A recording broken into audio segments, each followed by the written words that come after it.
lack of service on the MBTA.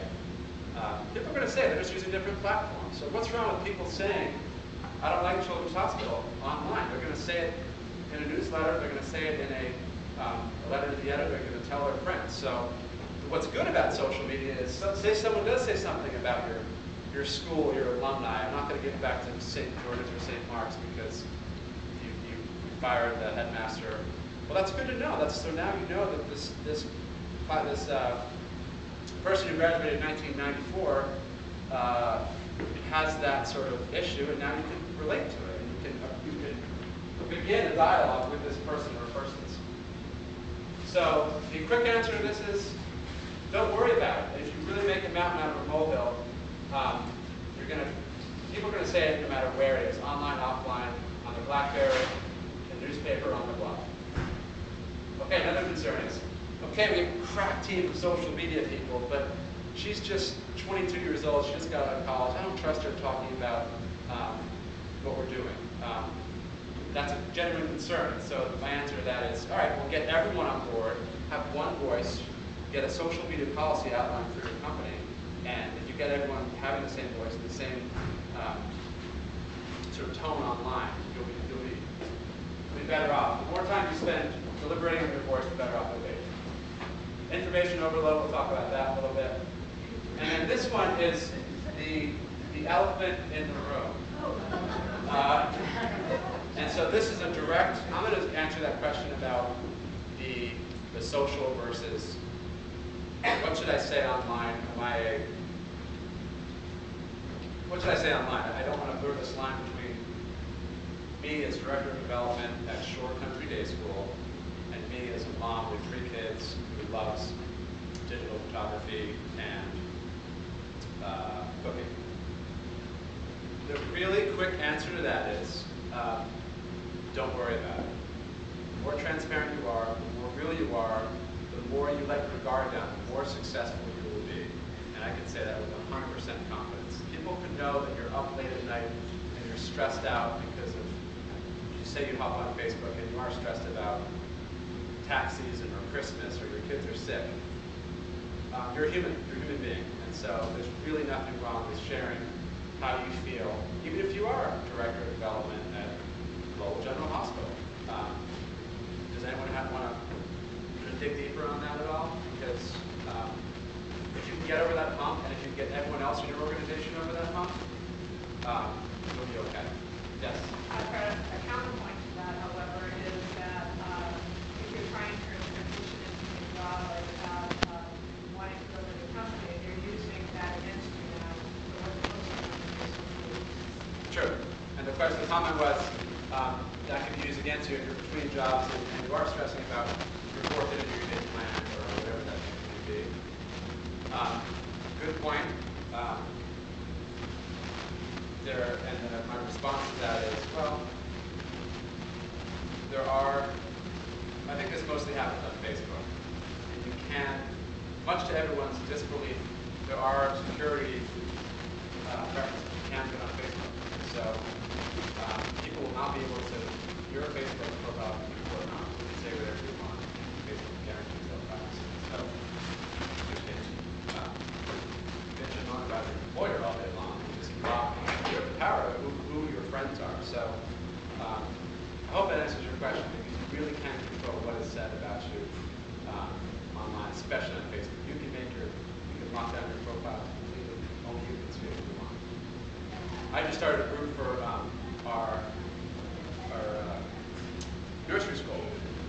And there's 60 kids in the nursery school. We put all of our pictures online of our nursery school, family pictures and pictures of the kids at the fall festival. And the first reaction, my son or daughter's picture online on Facebook. Well, you can control that very easily. You make the group or page completely private or secret, so it doesn't even show up in search results. And you don't tag your name with anything. There are tricks of the trade, and that's where we get sort of deeper into Facebook. What would be the problem with having 2? So you have a professional and a personal page. What's the big deal about that? On Facebook or LinkedIn or? Well, where? I'd say LinkedIn you only have one, obviously. Facebook, you're going to go nuts trying to have two personalities. Facebook really discriminates against it. You have to be, you're going to simplify your life, and you're going to simplify your life a lot easier if you are just one person and one individual. You're going to, a friend of mine tried doing it last week, and then I didn't realize he was logged on as his professional user for a day, and so he started talking about his personal life on his professional profile. So you're going to have to balance that. How do you possibly balance that? You're going to lose your mind trying to over-engineer it, I guess is a good way to think about it. Women balance it like something. Yeah, exactly. Yes? I was under the impression when you first started this line of conversation that you were talking or addressing about being personal and real within the context of your organization, like sharing personal information versus talking about personal things, and then I got confused, I guess. I'm starting to get confused. Okay. Sorry, the question was, if anyone didn't hear it, is are we talking about me personally or my organization? I didn't probably clarify that. I think the question was about you personally. I think the question was originally you. On LinkedIn or You're your person. talking about being stressed at night, being real, and talking about stress. Yeah, and that's Not the business side. not the business side. That's the personal. That's the personal side. Because and we'll get into sort of, I was assuming it was Facebook, but on Twitter, Twitter is a blending of the two. We'll talk about that later. I hope I haven't confused everyone. I'll try to run back and clear it up. Is there another question? Yeah, and maybe go on to Facebook and or Twitter as a group, so the development office or the public relations marketing office goes on as a group, so that your Facebook, you have a personal Facebook page, you keep your personal Facebook page, but then can you open a Facebook and or a Twitter page as a group, so that that stays professional? So let's say you work for, I don't know, Brandeis University Development Office, Brandeis has a Brandeis Facebook. I'd do it.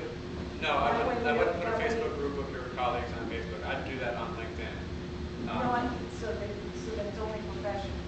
So that then when you go home, you can do what you want as personal, so that you can if you want to be trashy, Yes. you can do that on your own, but to maintain a professionalism as the development office or the communications office or whatever office.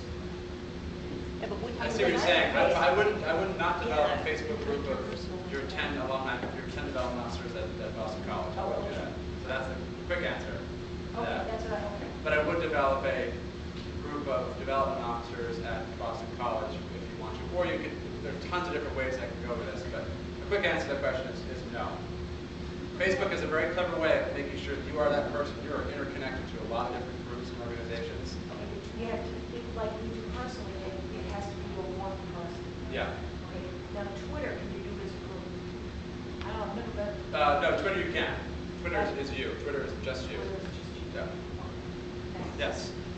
A way we got around, I think, what you're asking is, can your organization have a Facebook account as opposed to Shate Silikian and Vanaware? And the way we got around it at Pine Manor was we created an alias. The first name was Pine Manor. The last name was college. Yeah. And the email address was alumni@pmc.edu. So Facebook thinks there is a person called Yeah. Pine Manor College. And all of us had access to that account. So all of the Pine Manor related pages were controlled through that one account as opposed to through my account, and then I've left Pine Manor and now they're stuck in a lurch because, or I have to transfer administrative rights. So to get around the administrative piece of it, that's how we did it. That is a way to do it, and it's, you said you had some hiccups sort of beyond that. It's hard. You're nodding your head because you. We did the same thing. Yeah, and how do you think that's worked out? Because my opinion is, you like it? Yeah, because we only use the profile page of USL, first name, alumni office, last name.